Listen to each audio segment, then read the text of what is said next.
So last time I spoke about how Western philosophy began at the transition point from the age of heroes to the age of men. And sometimes the implications of ideas are more profound than the ideas themselves. And one of the implications of that was that the physikoi, these pre-Socratic philosophers, were not only responsible for giving birth to Western philosophy and Western science, and indirectly medicine, which is based on science, but also to any idea of democracy or a republic. Because in a democracy, especially a democratic republic, there has to be the preeminence of the common good, and everyone has to be equal before the law. And as I was saying last time, these pre-Socratics, some of them were of the first to give this a philosophical basis and actually to bring this about in politics, the first democracies. So that's a profound implication. But let's get on with it, and let me ask the simple question then that we've been working up to. Then why did philosophy begin? It could have been that there was no philosophy and no science. So why did it start? Well, the simple answer is because of Thaumazin. It's Thaumazin. It's an ancient Greek word. Thauma usually is translated as wonder, the state of being in astonishment. So one of the most profound discussions of the notion of the kind of astonishment that characterizes the birth of Western philosophy is Martin Heidegger's description as the fundamental pathos or feeling of philosophy. A lecture he gave in 1955, and the title is Was ist das die Philosophie? What is this dash philosophy? And it was published in English in 1964 as simply What is Philosophy?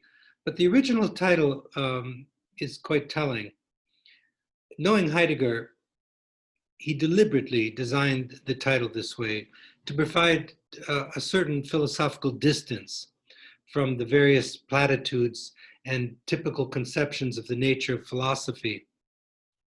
Philosophy is often looking at common things in a new and fresh, sometimes strange way.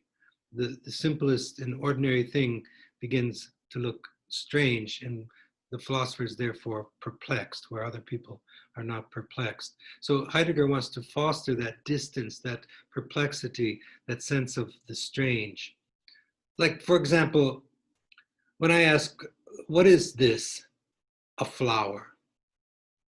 It's clear that I'm not asking about the common name of this flower, whether it's a rose or a tulip, or its botanical name, but I wish to express a certain uncanniness to such a phenomenon as a flower. I'm asking my listener to consider afresh what a strange thing a flower is, aside from all the camp definitions. So this is what Heidegger wants to do to his audience. That's what he wants to convey with respect to the question of the nature of philosophy. He wants us to admit we don't know really what it is. Because it's so helpful in leading us to an appropriate understanding of the birth of Western philosophy and of correcting so much misinterpretation and devaluations of pre-Socratic thought, I'd like to share with you my own assimilation of some of the key ideas from this 1955 lecture that Heidegger gave. After a long and tedious reflection on how to proceed with the inquiry, sometimes it takes Heidegger a while to get going, he finally settles down and he claims that the decisive path into the nature of philosophy opens when we consider the word philosophy itself as it was spoken in its original language and in its original context. As we know, the word philosophy is a contraction of two ancient Greek words, philos and sophia. And since the two S's come together by rules of euphonic combination. You can drop one of the S's and you have philosophia in Greek. Heidegger claims that the word philosophia goes back to the adjective philosophos, like philolargos or philotomos, loving silver or loving honor. According to the doxographic tradition, the word philosophos was coined for the first time by the pre-Socratic thinker Heraclitus. Heidegger points out that originally the phrase honor philosophos expressed something entirely different from what we think when we hear the word a philosophical man or a philosophical person. It meant for Heidegger and for the other physikoi, he implies, os philia to sophon, which means he who loves the sophon. But here Heidegger uncovers something especially important for our purposes of understanding the birth of Western philosophy. When we comprehend the word philia and sophon, as Heraclitus understood it, Heidegger claims, we discover that the infinitive philien originally meant homolege, which means to speak in the manner of the logos, to speak out of correspondence with the logos, to be in harmony and to speak out of this harmony with the sophon. This accordance with the logos for Heidegger implies that for Heraclitus and for the other archaic thinkers as well, this attunement or correspondence was a harmonia in Greek, which means harmony, or an attunement with the sophon. Heidegger says, quote, this harmony is the distinctive feature of philien, of loving in the Heraclitean sense. So now the philos part means harmony or attunement or correspondence. Heidegger claims further that with Plato and Aristotle and with all subsequent philosophy, this attunement with, this philos, originally understood as attunement with, that characterizes the philos of the physikoi, it became not a harmony with, but a yearning for, an orexis. You know the word orexis from anorexia, without hunger. So orexia means hunger, a hunger for the sophon, a hunger for wisdom. Well, this is certainly accurate from my studies of Plato, especially those dialogues, the two that are focused mostly on eros, namely the Phaedrus and the Symposium. It's clear that for Plato, the philos is a yearning for, a hunger for, a lack that desires to be fulfilled. In fact, in the Symposium, he calls it the desire for beauty and to procreate in beauty, and therefore the perpetual possession of beauty. So it lacks the sophon. So in this context, Heidegger makes his claim in the most forceful language. The pre-Socratic thinkers were not philosophers, he claims, but they were thinkers. He just changes the words around. And he claims that thinking is something greater than yearning for wisdom. For Heidegger, the thinking of the pre-Socratics was not the love of wisdom, but wisdom, pure and simple. Heidegger wishes to dispel in the most forceful way the typical assumption that the pre-Socratic philosophers were primitive in comparison to later greats like Plato and Aristotle and the rest. And his point is well taken, but I think the issue is more nuanced than Heidegger. You see, he's saying everything in the most extreme way to make his point. Of course, they were still philosophers, but philosophers so radically different than the history of Western philosophy, Heidegger decides to not even call them philosophers. He claims that they're thinkers. And thinking is an attunement with the sophon, not the love of wisdom. But I believe that I agree with Heidegger on this point, but there's no reason to change the language. I don't change the language when I speak of the pre-Socratic. I call them philosophers, but they're philosophers of a radically different sort.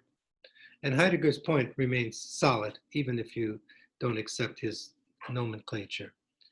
And in addition to that, I believe the issue is a little more nuanced than that. Because after Plato, the philos indeed becomes an orexis, it becomes a hunger. But this orexis undergoes various transformations throughout the history of philosophy. I remember thinking that years ago when I first started teaching, the philos changes depending on what philosopher you're speaking of. For example, for Descartes, it becomes the quest for certainty. It's still a desire, a hunger, but now he hungers for certainty. For Kant, it becomes philosophical critique of dogmatism, of making of the history of philosophy that came before him that makes claims that are illegitimate and unfounded. For Hegel, philosophy becomes a dialectical deduction all the way to the absolute standpoint, from the love of wisdom all the way to a science of wisdom. So it changes depending on what philosopher, but Heidegger's point is well taken. So in his 1955 lecture, Heidegger goes on to point out that the second element in the word philosophia, namely Sophia, didn't originally mean wisdom as we understand it today. To love the Sophon meant for Heraclitus and for the other archaic thinkers to be attuned and to speak in harmony with the one. So now the Sophon is the one, being with a capital B, the one without a second. This one was thought differently by the physikoi, and even the so-called pluralists and atomists. They were in possession of a unifying principle, like Empedocles spoke of the four elements, or Democritus of the atoms, the discovery of the atom.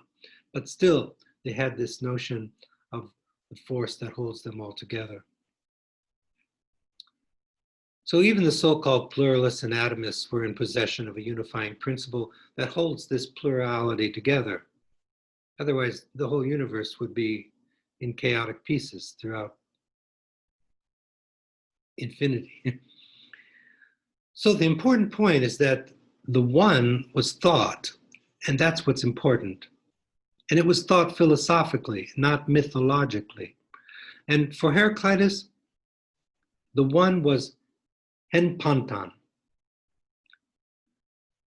one all things, as for example in the fragment, having heard not me, but the logos, it is wise to concur, hen panta, one all things.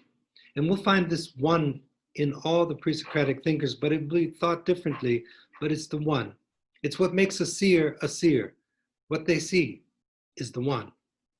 And that's what makes humans so different from any other creature, to be conscious of the oneness of being.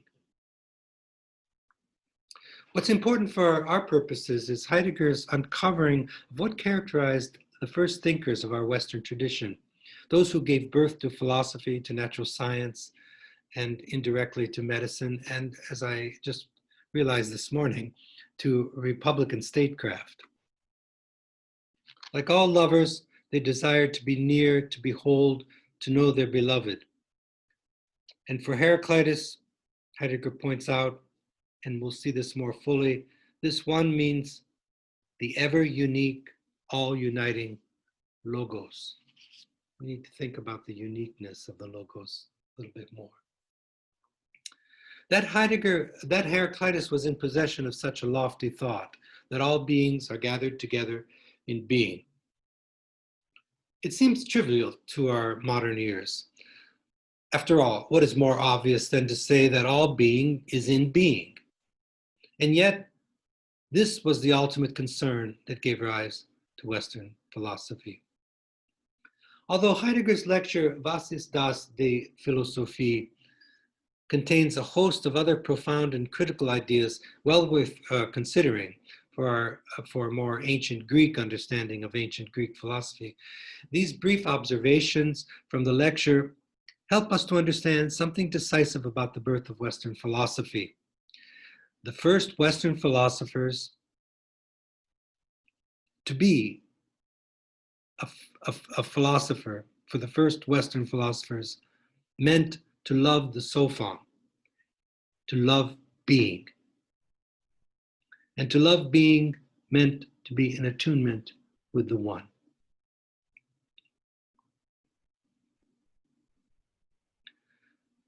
So the other philosopher that's helped me to gain a more in-depth and inside view of the Greeks was, as I said earlier, Nietzsche. Before we get into Nietzsche, though, I want to dwell a little more on this philia, this attunement that characterizes the love of the one, as Heidegger sees it. Because by virtue of an understanding of this attunement, we will have before us a decisive factor in the birth of Western philosophy. To encounter the original nature of philos among the first philosophers, let's look at the two giants, the two pillars at the beginning of Western, well, not the very beginning, but the start of Western philosophy, namely Plato and his equally great student, Aristotle. Let's ask Plato and Aristotle, then what is the origin of philosophy? Well, what would they say?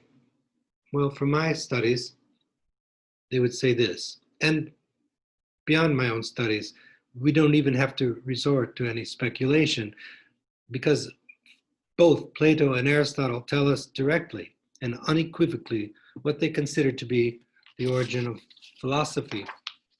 In one of Plato's later dialogues, the Theaetetus, where he investigates the nature of knowledge, this is like the beginnings of epistemology, the study of knowledge, we find Socrates conversing with the mathematician Theaetetus, because for Plato, mathematics is a solid body of knowledge, as it was in ancient times.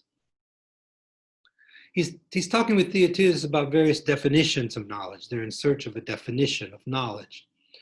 And at one point in the conversation, when the problem of the relativity of knowledge is raised and examined, Theaetetus stops abruptly, and in exasperation, he tells Socrates that he doesn't know why such problems perplex him so much, and even at times he feels dizzy, he says, concerning them. And at which point Socrates suddenly changes the subject, and he makes an observation about Theaetetus' attitude towards such concerns. He says, "For this is precisely the pathos of the philosopher, to be astonished. For there's no other beginning of philosophia than this," he tells Theaetetus. And Plato is telling his audience, he's telling us. So here we find Plato using Socrates to say that there's no other beginning point of philosophy, no other arche, no other starting point than astonishment. And most translators, as I said, use the word wonder rather than astonishment to render thavmazin. Since the word wonder, though, has so many connotations clinging to it from later civilization, it's best, I think, just to use the word thavmazin and leave it in the transliteration. But if you want to translate it into English, what I do is just use the word astonishment. But it's a particular kind of astonishment. But let's turn to Aristotle before we investigate this particular kind of astonishment. Turning to Aristotle, we find the same answer concerning the arche, or the beginning of philosophy, in his Metaphysics. Aristotle writes, quote, "For through astonishment," and the Greek word which I checked is thavmazin, "men have begun to philosophize both in our times and at the beginning." By the way, if you look at, that's at A2 982b 12 from the Metaphysics. If you check that source and you put it back into context, right before he was talking about the astonishment that the theological and epic poets created, which corroborates Vico's point and my point that this astonishment was now transformed and morphed into perplexity or astonishment. But Aristotle says it directly, just like Plato. So we find here Aristotle explicitly naming the first philosophers as those who began to philosophize because they were astonished. But we shouldn't think that Plato and Aristotle thought that thavmazin gave birth to philosophy and then the thavmazin just disappeared. It's clear from the beginning and from the passages quoted by Plato and Aristotle, that from what Plato and Aristotle said in context, Thaumazein is there whenever and wherever philosophy is genuine. And it's rare that philosophy is genuine, the way I see it, because philosophy becomes a profession, and when things become professional, sometimes the nitty-gritty, the essence of it dissolves, and professionalism takes over. After all, Heraclitus wasn't a professional, Socrates wasn't a professional, and they were the great philosophers. So whenever philosophy is genuine, then it begins in astonishment, it's goaded along by astonishment, and it ends in astonishment too. Before we begin our overview of pre-Socratic thought of some of the thinkers, we need to address one more final question. If astonishment is the beginning of philosophy, then what was it that astonished these thinkers? If Plato and Aristotle claim astonishment is the arche of all subsequent genuine thinking, then what is it that gives birth and sustains genuine philosophizing or genuine thinking? Well, we encounter the answer to these questions when we consider the nature of philosophical thinking. What is it that sets philosophical thinking apart from all other kinds of cognitions, all of the other things that go on in our heads? Well, what sets philosophical thinking apart from all other kinds of thinking is that it addresses ultimate questions. By ultimate questions, I mean questions that ask about first principles. For instance, biology asks about life. The very word means the study of life. Anthropology inquires about anthropoi, namely humans. Physics, about bodies in motion, or in modern physics, energy. But these disciplines never ask, and need not ask, what is life? What is human nature? What is the ground of nature? Because these questions, these ultimate questions, are not proper questions for biology, anthropology, and physics.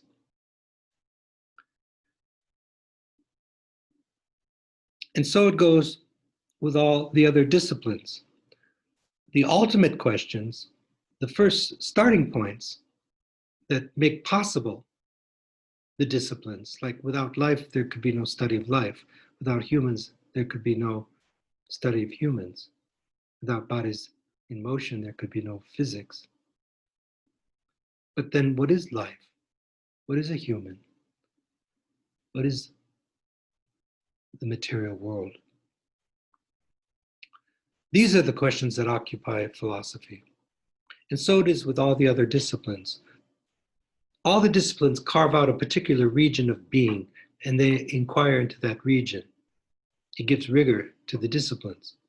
But only philosophy, as Aristotle says, questions being as being. Okay.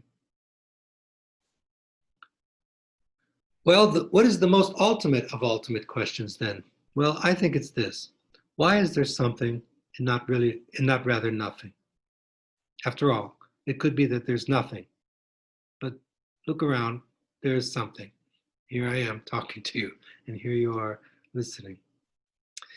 If philosophy is that discipline that raises and addresses ultimate questions, then this question, why is there something and not nothing, that would be the most philosophical of philosophical questions.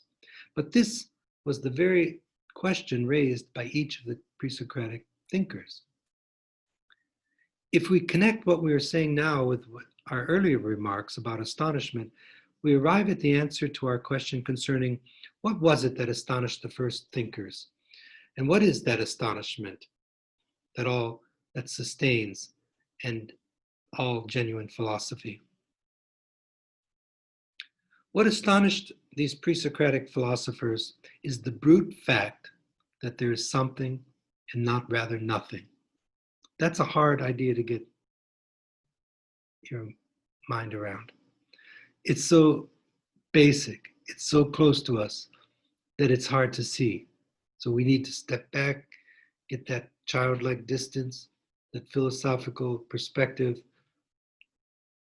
and ask ourselves how strange it is that there's something and not nothing. And this is what astonished them. The first philosophers, they observed the sea, the sky, the earth, the sun, their cultural institutions, their artistic forms, tragedy, comedy, the animals around them, other humans, the world. They observed the cycling of the seasons, the phases of the moon, the movement of the planets. They pondered the fixed stars in the heavens.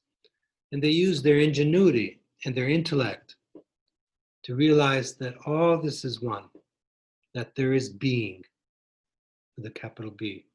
So they were astonished at this, that being is. That's what they were astonished about. So that's an important point. And that's one of those ideas that take time to seep in and you need to ruminate on and digest. So what I'd like to do now is move on and gain an overview of some of the key ideas and some of the key personalities of these pre-Socratics who were so astonished about being. The astonishment takes on different forms. We'll see when we move into Plato, it becomes a kind of perplexity. I'm perplexed. And Aristotle will use the same word. In fact, that's how he starts his metaphysics, Aristotle. He says, you know, I used to think I knew what being was, but now I'm perplexed. I don't really know what is being. And so he writes the 10 books of his metaphysics.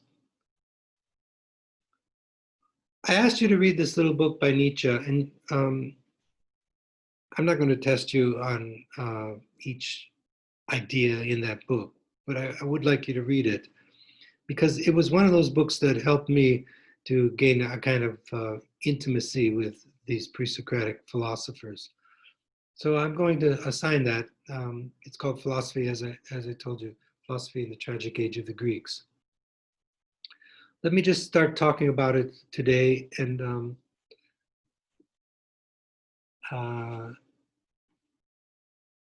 sometimes I lose sight of time. I wonder about how long I've been talking. It feels like about a half an hour. So let's just do a little bit more, and then I'll break it up. I'll break these lectures up into parts. So this will be part 2, and you can just read in conjunction with my lectures. So Nietzsche collected his notes for a little book that he was going to publish on the pre-Socratic philosophy. Around 1873, he had collected all these notes. And he was at the same time delivering lectures on the pre-Socratics at the University of Basel in Germany. And he was professor of classical philology. So he knew Greek and Latin, and he was teaching the courses using primary texts in the native language. And in 1873, at that time, he viewed Socrates as a pre-Socratic. I don't want to really get into this now because he changes his position on that, and I've written on that. I wrote a paper called The Problem of Nietzsche, Socrates, and it was published in Philosophy and Rhetoric, a great journal, and it sparked a lot of interest and people started writing on it. So it opens up this whole thing. But the point is, he calls these pre-Socratic philosophers pre-Platonic because he sees Socrates as a pre-Socratic. He has more in common with the pre-Socratics than with Plato, he thought at this time. But then he changes his position, and I agree with the early Nietzsche and defend Socrates against his critiques in my papers. So he later abandons this nomenclature, pre-Platonic rather than pre-Socratic, but we can just call them pre-Socratics for our purposes. And that's the word that stuck today. If you mention pre-Platonic, even among scholars of Greek philosophy, they'll try to correct you and tell you, no, they're called pre-Socratic. So he later abandons this nomenclature with a full critique of Socrates. And I told you I was defending Socrates from Nietzsche's critique in my papers. Given the rise of the greatness of Nietzsche, then these early notes on the pre-Socratics were later published posthumously as a book called Philosophy in the Tragic Age of the Greeks. And it appeared in 1962 in English translation. And like Heidegger, who, as I pointed out, was greatly influenced by Nietzsche, Nietzsche thought that philosophical and philological scholarship on the pre-Socratics was suffering from serious misinterpretation and devaluations of these great thinkers, and it wasn't adequately portrayed. Both Nietzsche and Heidegger wished to dispel these oversimplifications, these misinterpretations, these devaluations of the nature and the significance and value of archaic Greek thought. By the way, let me say this before I forget. The Greek world was divided and is divided into three parts: the Archaic period, the Hellenic period, and the Hellenistic. So these pre-Socratics lived during the Archaic period. And if you take a course in art history, you'll see the art changes in kind of a tripartite way. The columns change from Doric to Ionic to Corinthian, and the style changes. Basically, Archaic is from the first pre-Socratics, like from Thales, all the way back to the beginnings. They call that Archaic. Although we divided that into the age of gods and the age of heroes by using Vico. But the common way of thinking is Archaic goes back from the time of Homer all the way back to the beginnings. And then the Hellenic time, that's the classical period, the 5th century BC, the time of Plato and Aristotle, all the way up to the time of Alexander the Great. With the death of Alexander in around 323 BC, I believe it was, then that's called Hellenistic. Okay, so these are the three periods. So Philosophy in the Tragic Age of the Greeks is part of Nietzsche's early reading of the personalities and fundamental doctrines of these archaic Greek thinkers. But he only focuses on a few of them: Thales, Anaximander, Heraclitus, Parmenides, and Anaxagoras. His more comprehensive account of the pre-Socratic philosophy is contained in another posthumous publication of the lectures that he gave at the University of Basel around the same time. And these are a lot more in depth. The book is quite expensive. It's over like $150, but I did buy it years ago, not that many. I think it came out about 7 years ago. And because I was interested in Nietzsche's view of the pre-Socratic, so I put the money down and got it. And it's much more elaborate, much more comprehensive, in-depth thinking of these pre-Socratics. What Nietzsche's up to in Philosophy in the Tragic Age of the Greeks is to reveal the personalities of these philosophers and to show that they're all pure types, that all later philosophy is sort of a mixture of these different types. So he's bringing out their personalities and as well as some of their fundamental ideas. But it's not cursory or shallow or anything. It's quite in depth. If you read it, you'll see. So the first thing we need to consider about the book is its title. Why did Nietzsche wish to title the book Philosophy in the Tragic Age of the Greeks? Well, the short answer is that what marks early archaic thought, as opposed to the classical period of Plato and Aristotle for Nietzsche, is the appearance and early development of tragic and comic theater. This art form reached its peak, he contends, not in the later Hellenic time, the time of Socrates and Plato, or the classical period, as it's commonly called, but in this earlier time of Aeschylus and Sophocles and the pre-Socratics. Aeschylus and Sophocles. Aeschylus is like the first giant big name in Greek tragic theater that we have. And then Sophocles. But there were so many great ones. They would have contests every year, and they would actually enact the tragedies in these wonderful theaters that are still there in Greece. I visited many of them. And if you go to Greece, sometimes they actually perform the tragedies of the Greek tragedians in these early amphitheaters, which is quite moving, actually. So Aeschylus is the first big one. But Nietzsche thought that it was during this early time that Greek culture reached its apex. And he claims it was on the decline with the appearance of Euripides, who was a contemporary of Socrates, and then later Plato. So by tragic age, Nietzsche meant that the sentiments and the views expressed artistically in Greek tragedy and comedy, they were set forth in philosophical language by the physikoi, by these thinkers. And what he loved most about this early period of the Greek world was this affirmation of life. We touched upon it already when we spoke of loving the Sophon, because love is an affirmation.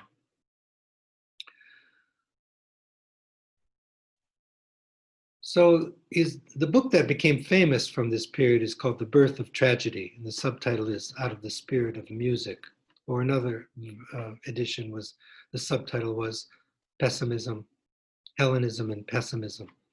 And I won't go into a full account of this book, but it's one of the major books in the philosophy of art today. Any anthology that's responsible will have either the whole text of The Birth of Tragedy or parts of it. And it's greatly influenced aesthetic theory today. So it's well beyond our purposes to get into this, but it's enough to say that what Nietzsche found unique and most admirable about the early Greek period, what he calls the tragic age, was their collective sense of the affirmation of life. While at the same time, and this is important, acknowledging the horrible, the terrible, and the enigmatic character of life, okay, and the suffering that goes with life. You know, one could think of the very word for, in German, for the art form tragedy is Trauerspiel, which means suffering play. So tragedies are artful expressions of suffering, but done in a beautiful way. And one is filled with admiration for the artwork, but at the same time, the content of the artwork is horrible. I mean, that's what makes tragedies so horrible, right? So Nietzsche does an in-depth thinking about the origin of tragic theater, but the existential element at the heart of that investigation was this sense of affirmation. But he calls this affirmation tragic affirmation. And the only full and complete affirmation of life has to be tragic for Nietzsche. So why? Well, Nietzsche claims that these early Greeks were pessimists. And he's using the word, a lot of times philosophers use words in ways that are not the usual way it's being used. So we know about pessimism and optimism. You know, the glass is half full or glass half empty. What Nietzsche means by pessimism is to become fully aware of the horrible, the terrible, and the enigmatic character of existence. You know what enigmatic means? That you can't explain it. It makes no sense. It just happens.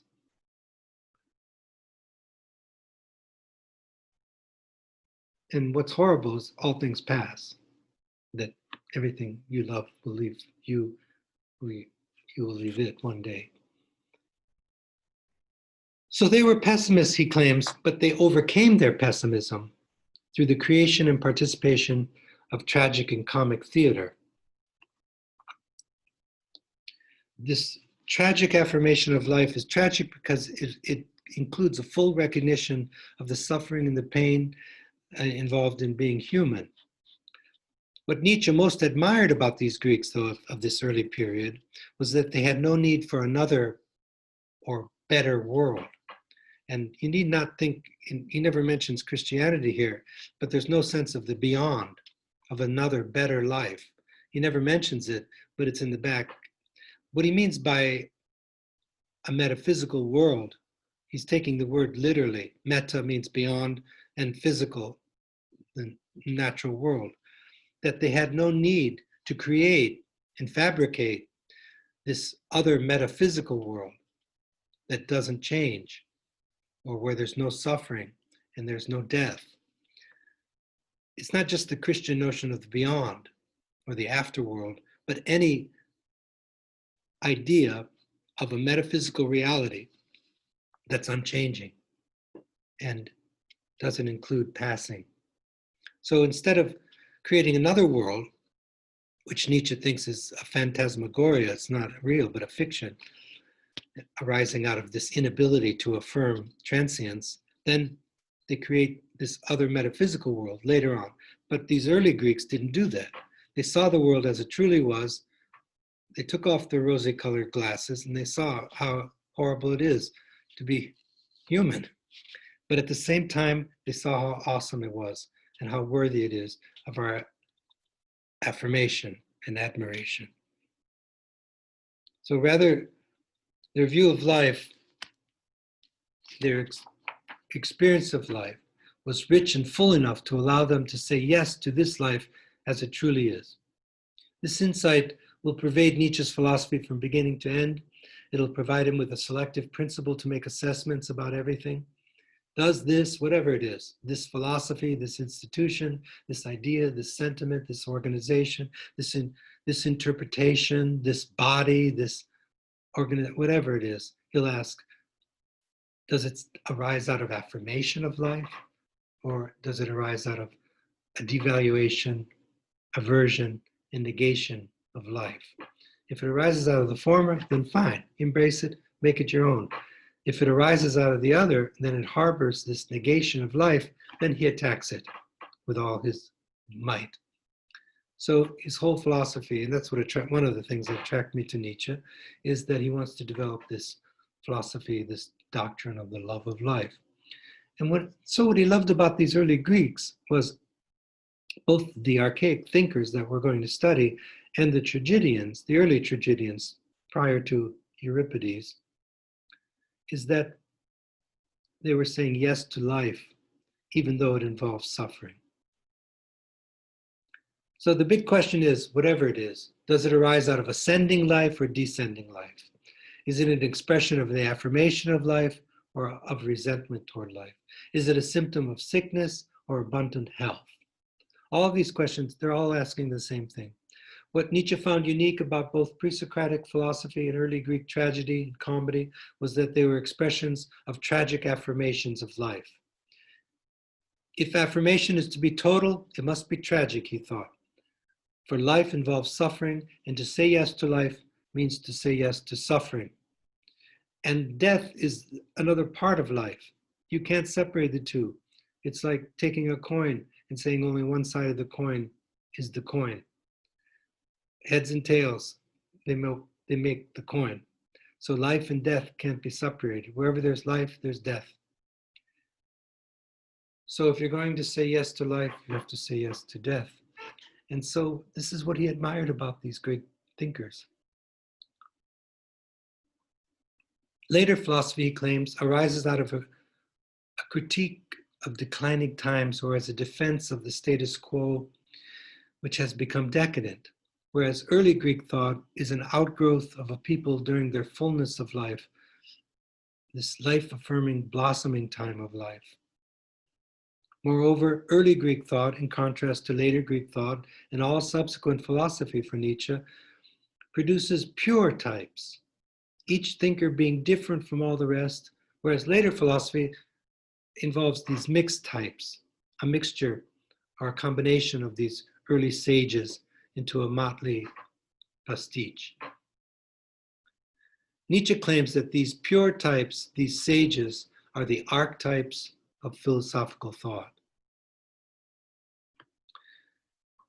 So the book, Philosophy in the Tragic Age of the Greeks, is composed of 19 sections, but it doesn't settle down until section 3, where Nietzsche begins his treatment of 5 pre-Socratic thinkers, the ones I've named. There are a whole slew of other ones, equally great, but these are some of the greatest, not all of the greatest. Like he doesn't mention Empedocles, for example, and others who are equally great. So let's consider these archetypes of philosophical thought with Nietzsche's help, and then we'll do a few on our own without Nietzsche and get a little even closer. And let's keep an eye always out for what Nietzsche found so admirable about each of these. So in section 4 of Philosophy and Tragic Age of the Greeks, this is Nietzsche's discussion of the first recognized pre-Socratic philosopher, who's Thales, Thales. He was at his prime around 585 BC. So we don't have anything really by Thales' own hand, but we do know from ancient sources, in this tradition I've mentioned already, it's called the doxographic tradition. From doxa means opinion in Greek, and graphikos means written. So the doxographic tradition is simply the ancient people who were in possession of the primary text, who quoted the primary text.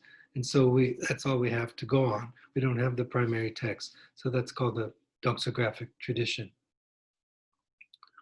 So we have like a quote of a quote of a quote, all the way reaching back to Thales. Now, Thales was one of the 7 sages of ancient Greece, along with Bias, Pittacus, Solon, who I mentioned already, Cleobulus, Myson, and Cleon. And he's reported to be an astronomer, an inventor, but the dictum that stuck with him, which I've mentioned already, was know thyself. And remember, I spoke of that in political terms, that if we could know ourselves, he thought, then we would know that we had reason. And then since we all have reason, we're all equal before the law. So this is the foundational principle of Republican political theory, at least a democratic republic, that everyone is equal before the law. It's the most important thing. If everyone's not equal before the law, then you have an oligarchy or a tyranny. You don't have a republic. You have a principality with a king, but you don't have a republic. But Nietzsche's going to talk about something else in conjunction with know thyself.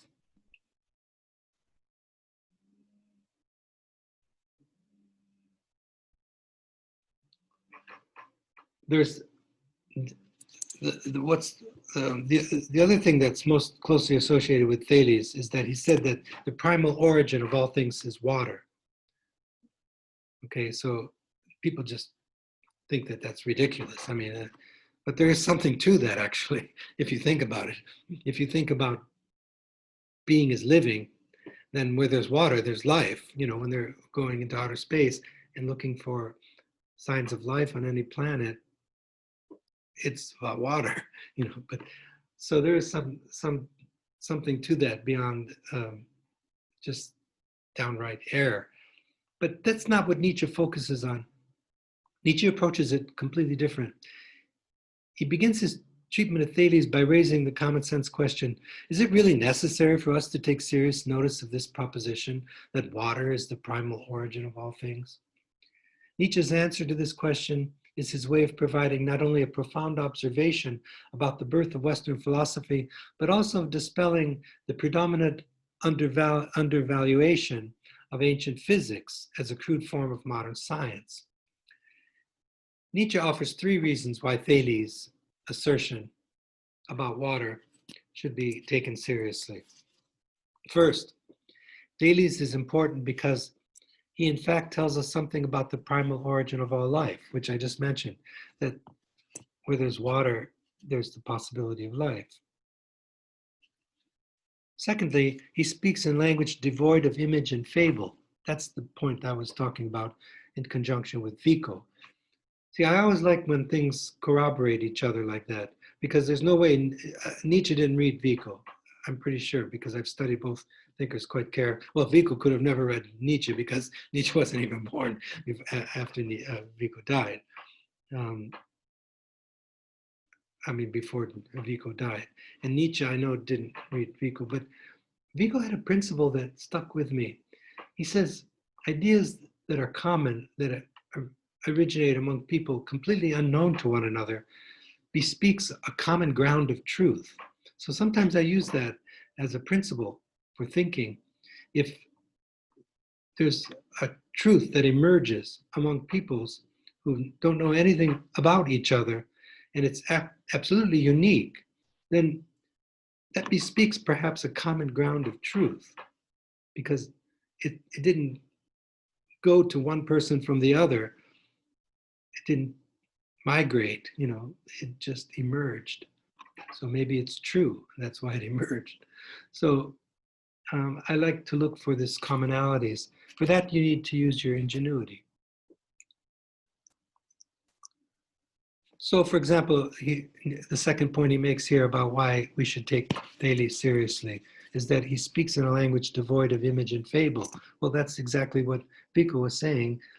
One of the differences were between the age of man and the age of heroes. Thales speaks in purely conceptual language. So now philosophy begins. But the third point he points out is the most profound. It's contained in his idea that water is the primal origin of all things, that all things are one, which supports what we were saying earlier about the Sophon. While the first reason still leaves Thales in the company of superstition, I don't know about that, but Nietzsche claims that. The second reason, he says, depicts him as a natural scientist, but the third shows him as the first Greek philosopher. This thought, albeit only in embryonic form, Nietzsche contends, arises out of a mystical intuition, and it pervades in ever-renewing forms the whole of early Greek thought. What follows is Nietzsche's lengthy discussion of the kind of ingenious, intuitive thinking displayed by Thales, as opposed to the strictly calculative thinking of later philosophy. He also stresses what he observes earlier with respect to Vico, what we observed earlier with respect to Vico, how unorthodox purely conceptual language was at this time when matters of importance, ultimate concerns, were expressed in purely mythical language. By the way, you know that we call the word myth today, and we use it synonymously with something that's untrue. But the word mythos means true narration. Okay, so what we call myth and untrue was the world of the people who were living the so-called myth, okay? So for Nietzsche, Thales was able to look into the depths of nature without the aid of fable.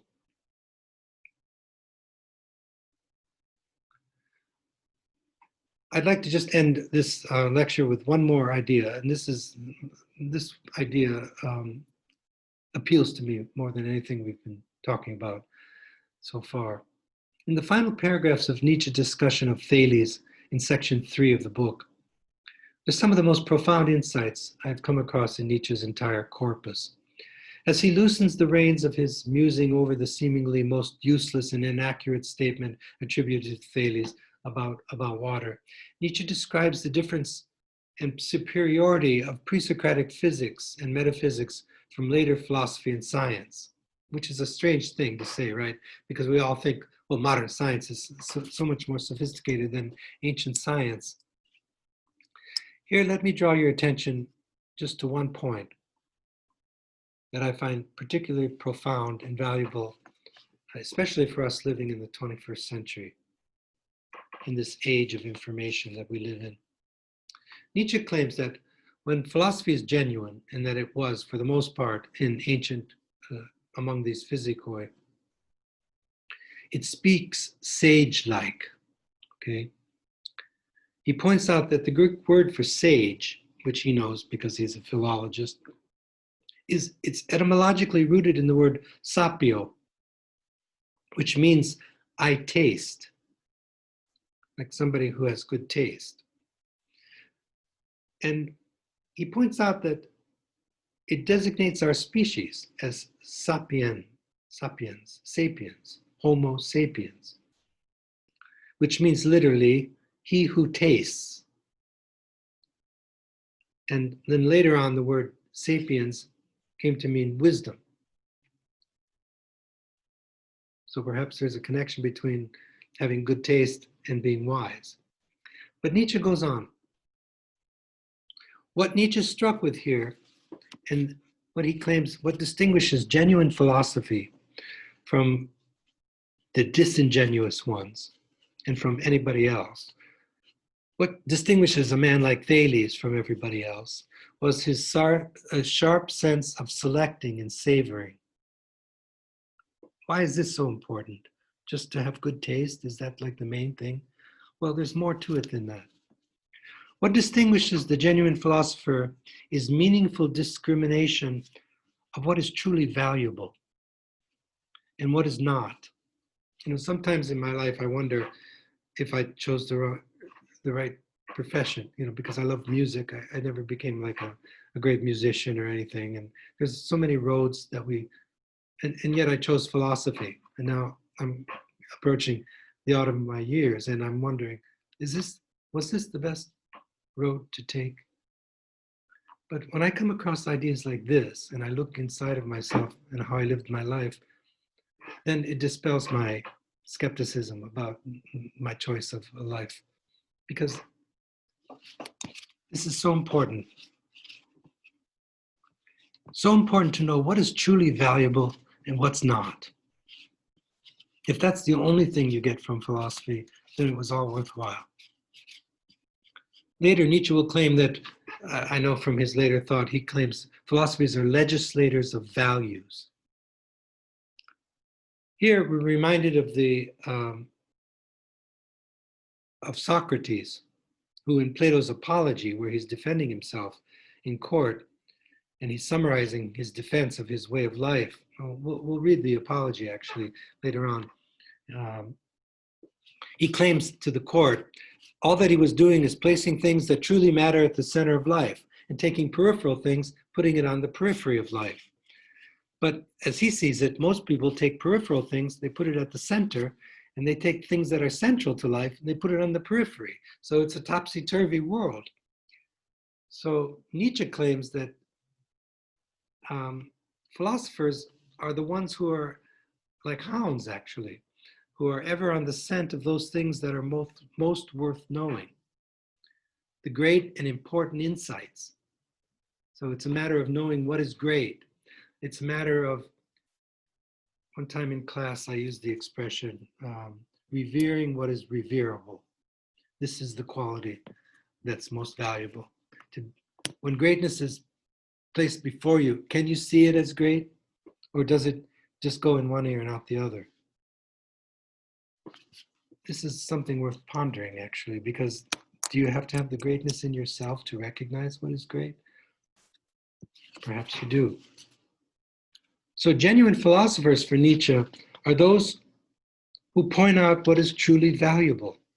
For Nietzsche, what is most valuable, according to Thales, taste, was the oneness of being.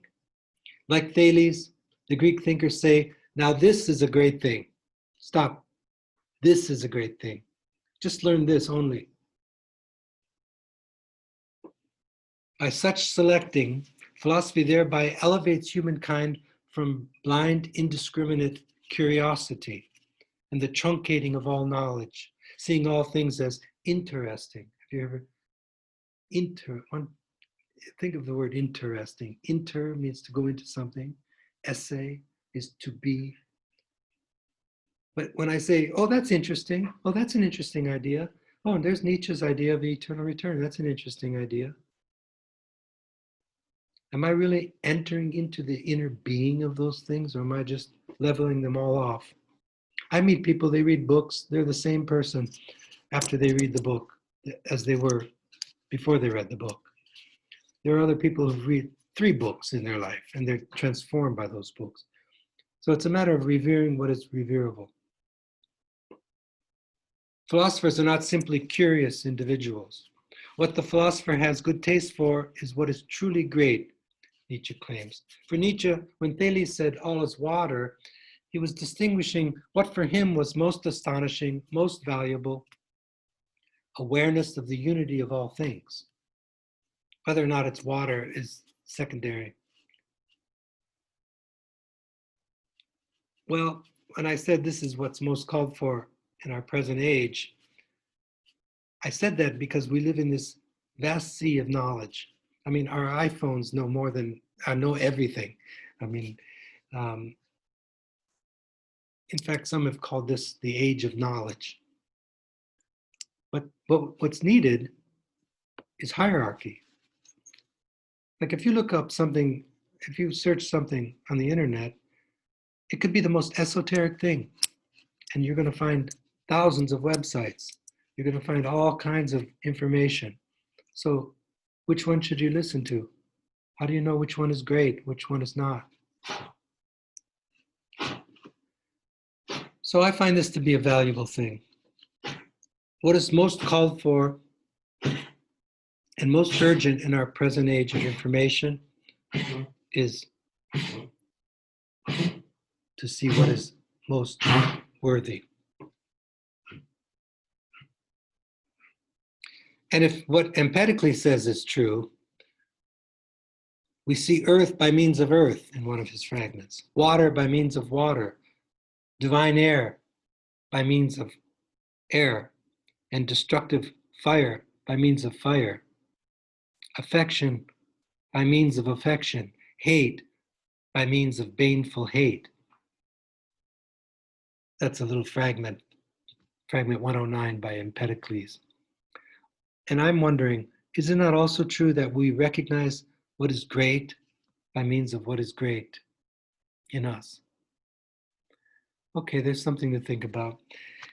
All right, I'm going to make a series of these lectures. I'll try to speed up. I think I have too much information as usual, but I hope this was worthy. All right, so start working on Nietzsche's book, Philosophy in the Tragic Age of the Greeks.